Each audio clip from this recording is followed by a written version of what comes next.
So how did the gospel get to my home? Well, it started back in the year 1966, last century. I was only 5 years old, and we had just moved from Chicago to northern Wisconsin. My folks had bought a chicken farm up there, and a Baptist pastor from the First Baptist Church in Pound, Wisconsin, Pastor Dow, he was only 29 years old. One of the things he didn't really like to do was cold calling, go up to a home and just knock on the door, but he wanted to welcome us to the village, and so one day there was a knock at the door, and there stood Pastor Dow. And my mom answered the door, and he said, "Welcome to Pound. I am Pastor Dow, First Baptist Church, and if you don't have any place to go to church," well, no, she says, "we've already got our religion. We're not interested." And we were Lutheran, I guess, though I don't ever remember going to the Lutheran church, but she kind of just shut him off right there. And he said, "Okay, well, if there's a prayer request that you have, and I could at least pray for your family before I leave." And my mom stopped and she said, "Well, you could pray for my marriage. My husband's alcoholic, things aren't going so well, and we could use help in that area." And she allowed him to come into the home. They sat down at the kitchen table, and he said, "Before I pray for you, could I ask you a question?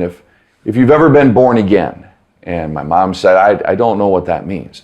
And he says, "Well, that's when Jesus comes into your life and how the Spirit of God comes in, cleanses you, and you get new life on the inside." And she said, "I don't know what you're saying." And so he explained what being born again was like 3 times to her. And she says, "That's never happened to me."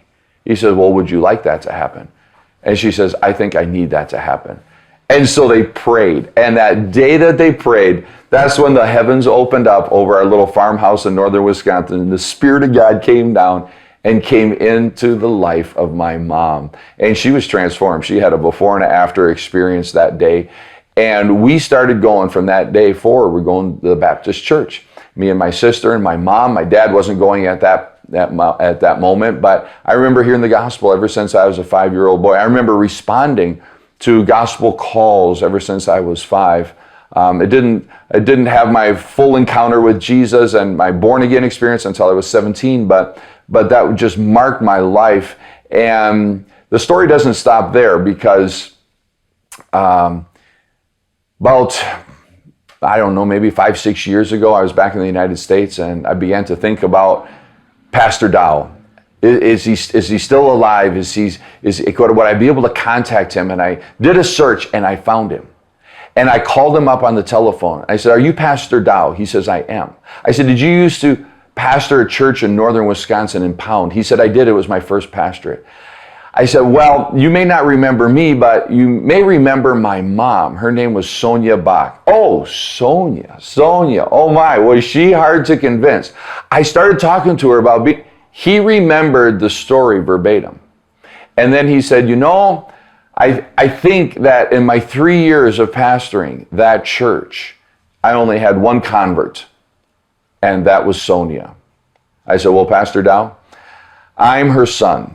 I was only 5 years old when you came to our house, and God got a hold of my life. And today I am a missionary evangelist in Europe. I reside in Spain. We have an evangelistic ministry that goes to the streets every day of the week, and we proclaim the gospel for several hours in the evening, and hundreds of people are hearing the gospel about how Jesus can come into their lives through repentance and faith, and people can be born again." I mean, the guy was so excited.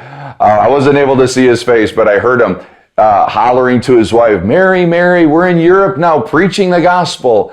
And the ripple effect of just being able to share the gospel with one person, and how that can just spread across the world. And I said, "Listen, Pastor Dow, maybe you only had one convert, but your influence and your faithfulness to serving the Lord is having repercussions across the world. Thank you for being faithful to God."